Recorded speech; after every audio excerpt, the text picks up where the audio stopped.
Hello and welcome to Time About the Movies Flashback, and we're finally flashing back into the summer of 1987, August 28th to be exact. So we got 6 films to look at today, we have a lot to get to. Let's just go ahead and jump on into it. We'll start off with the biggest new release of the weekend, Michael Caine and Pierce Brosnan starring in the spy thriller, The Fourth Protocol. A collision course that will destroy the secret East-West treaty they call the Fourth Protocol. Now, from Frederick Forsyth, master of the suspense thriller, best-selling author of The Day of the Jackal, comes Michael Caine. Hey! Pull it out! Pull it out, quickly! Pierce Brosnan. Frederick Forsyth's The Fourth Protocol. So in the movie, Michael Caine plays a British agent who, with the task of preventing the Russians detonating a nuclear explosion next to an American base in the UK. The Russians are hoping this will shatter the special relationship between the two countries. So yeah, we've seen this movie done before so many times in the past, but you've got 2 seasoned actors, Michael Caine, Pierce Brosnan, and the cast it also includes Ned Beatty, Joanna Cassidy, Michael Gow, Julian Glover, Matt Frewer, Alan North is in here as well. Just a lot of notable names in this movie.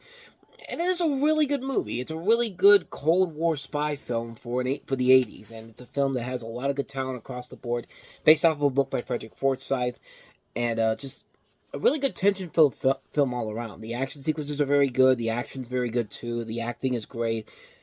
It's an overall enjoyable film. Not really much more to say about this one, except that it's a really good movie, and one that I don't think gets the proper attention it deserves, but it's a good movie. I liked it a lot. I thought it was actually kind of good, so Fourth Protocol. So with that said, let's go ahead and move on to our next movie here, and that is The Hamburger Hill. 1969, the Aishau Valley. The Screaming Eagles of the 101st Airborne Division were engaged in the bloodiest battle of the Vietnam War. I'm gonna save your life and you're gonna save mine. It wasn't a battle like you see in the movies. Hold the fire, old people! Hold it up! It really happened. It don't mean nothing! It don't mean nothing! Hamburger Hill, a true story. Rated R.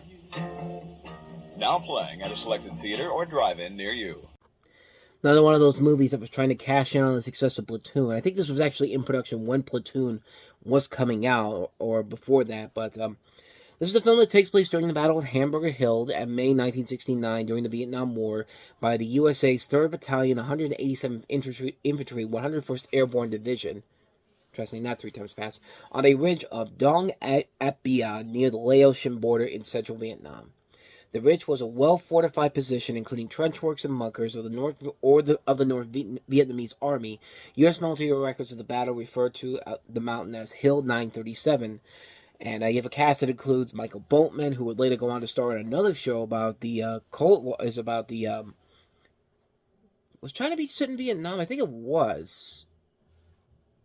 It was set during the Vietnam War. I haven't seen China Beach. I wanted to see it, though. But I know Michael Boatman's in that show. He's also on Arliss and Spin City. This is one of Don Cheadle's early film roles. Dylan McDermott makes his feature film debut here. Courtney B. Vance, Steven Weber.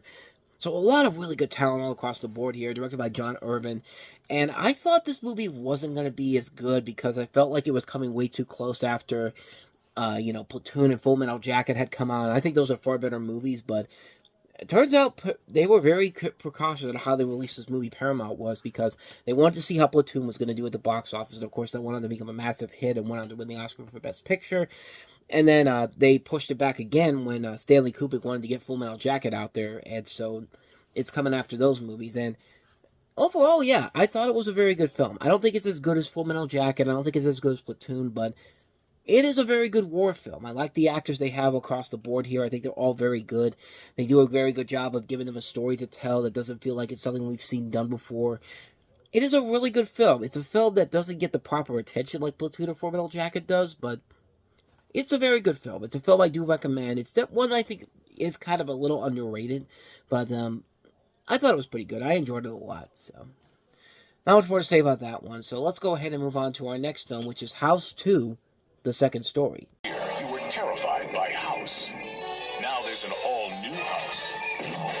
With brand new owners. Is she a virgin? Because I've never seen one before. We got a little problem in the other room. Better come have a look. And the place is really coming to life. Thanks, Charlie.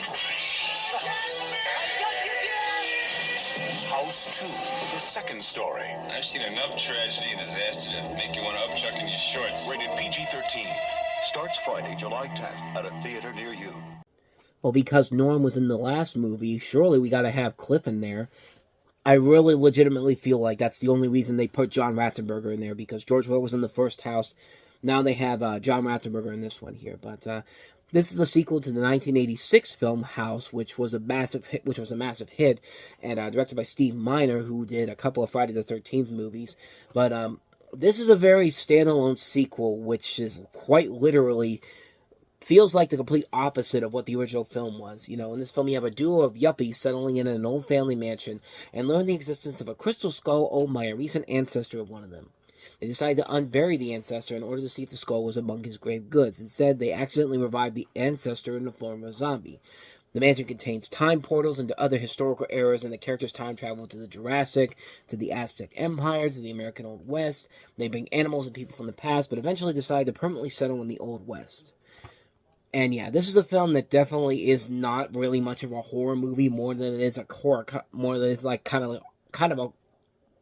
The main focus of this is basically more comedy than horror when you really look at it, because like really, there's not a lot of horror in this movie. At least the last film was a good mix of horror and comedy. I mean, you could tell that this film was trying to be. I think this film was trying to be kind of like Ghostbusters, but Ghostbusters at least knew how to manage both horror and comedy well. Hell, the first movie felt more like the first Ghostbusters movie. This just feels like a film that really felt lost on what it was trying to do, because more of the focus is on the comedy. There isn't really much of the creep factor in here. It's more just supernatural stuff, and not even the creepy supernatural stuff, just random stuff in general, and it just doesn't work overall. It just feels like a film that felt like they really had no idea what they wanted to do except make another movie because the first film was such a success. And this is around that time when, if even the horror movie makes at least a third of its budget back, they're going to make a sequel off of it because they know it's going to sell on home video. And surely this did as well. There were more sequels after this, and they were probably worse and worse after this, but I never really paid attention to those ones. If you're going to watch one of these movies, just stick with the first one and just leave the other ones out of the picture, because this is pretty bad. This isn't worth your time whatsoever. House 2, the second story, that's a hard skip. So let's go ahead and get into some movies that I have never seen before, so we can get through these last ones pretty quickly. Let's start with End of the Line. They're bucking big business I want those two found and brought back immediately. Get out of here. Move. and bound for glory. Sheriff, I want you to arrest these men. Oh, that sure is a Christian attitude. Take a ride with Haney and Leo as they discover America. The adventure begins at the end of the line. So in the movie, you have Wilford Brimley and Levon Helm, who are railroad workers in Clifford, Arkansas, finding out that their parent company of the Southern Railroad is about to close their yard and lay off their employees, switching all further shipments to their air freight business. In a last-ditch effort to save their jobs, the two men borrow a locomotive and drive it from Clifford, Arkansas to Chicago, Illinois, to make their case to Thomas G. Clinton, the railroad's chairman of the board. And Kevin Bacon's in here too, Holly Hunter, Mary Steenburgen, Bob Balaban, Michael Beach, Bruce McGill, Clint Howard, Howard Morris. Notably directed by J. Russell, who would later go on to direct such movies as Tuck Everlasting, My Dog Skip, and Ladder 49. Good movies overall, but as I said before, I'd never seen this movie. I never even heard of this movie, quite honestly, but considering that the director has made a lot of good movies since then, I mean, this could be pretty decent overall. It's got a stacked cast that includes some pretty notable names in here. I mean, it could be good. It could actually be a decent film, but I've never seen it before, so I can't really say too much more about it, but maybe one day I'll give it a shot. I mean, I do like this director's work, so could be good. But let's move on to the next movie, Matawan.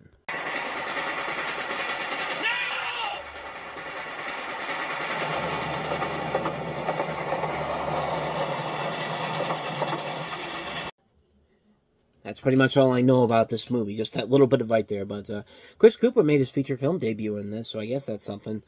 But this film dramatizes the events of the Battle of Matawan, a coal miner strike in 1920 in Matawan, a small town in the hills of West Virginia, where you also have James Earl Jones, Mary McDonnell, David Strathairn in the cast as well. Directed by John Sayles, who I really liked 8 Man Out, so, I mean, he usually does not make a lot of bad movies, but this could be really good. This could be a really good movie. I do like a lot of his films in general, kind of like with End of the Line. something I've never seen before, but I'm kind of curious to check it out just because the director attached to it. I mean, it's got a Criterion Collection release, so that's got to tell you something about how critically acclaimed this movie is. So I don't see it not being I don't see it being a bad movie by any means necessary. But one I'll definitely check out down the road, just not in the not too distant future. So let's go ahead and wrap this up with a movie that I have seen many times, Francis Ford Coppola's Apocalypse Now, which was re-released in theaters in 1987. But because there's no trailers for it, here's a little bit from the Fox airing that aired in 1987. This is the end, beautiful friend. Now, seriously, if you look online and type in Apocalypse Now in 1987, that's the first thing that comes up, a Fox airing of this movie actually, this would have been around the time when Fox was on the air already, so that's the only bit of footage I could find from any kind of 1987 release of the film. But, of course, this is Francis Ford Coppola's Apocalypse Now. I've talked about this movie before in the original Time About the Movie show when I did the 2001 re-release of it. So, really, there's not much more I can really add to it, per se. But, I mean, it's one of Francis Ford Coppola's masterpieces. A great film, a great war film. Took a lot of time and effort to put this movie together. There's a lot of great... There's a documentary, Hearts of Darkness, that explains how this movie came together and the crazy things that happened behind the scenes. I mean, it was worth it because he made a masterpiece out of this movie, Coppola did. This was back when Francis Ford Coppola's name actually meant something, and not like today when he makes stupid stuff like Megalopolis and gets himself in situations that he probably shouldn't really have, probably really should have thought twice about, but that's for another day and time. But yeah, not much more to add to this one. Classic movie, classic war film. Coppola at his best. Apocalypse Now. Well, we started off pretty good, and then by the end, it was just kind of like, I don't know what else to say about movies I haven't seen before, but that's going to wrap this episode of Time About the Movies Flashback up. Before we go, though, we do have to talk about next week's show, which will be the week of August 21st, and we have 4 movies to look at, including Born in East LA, which I think is the Cheech Marin movie. I don't think Tommy Chong is in this movie. I could be wrong on that, but of course you got the classic Dirty Dancing, Patrick Swayze, Jennifer Grey.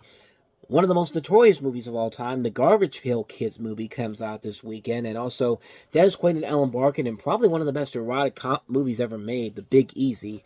So we'll take a look at those 4 movies. That'll be coming up on next week's show. But until then, thank you so much for watching. And if you want to see more videos like this, check out our playlist and check out the last episode I did. Hit the like button, hit the subscribe button, notification button, as well as the notification bell so you get updates when new videos come out. With all that said, I am off. I will see you guys next time. And until then, as always, take care.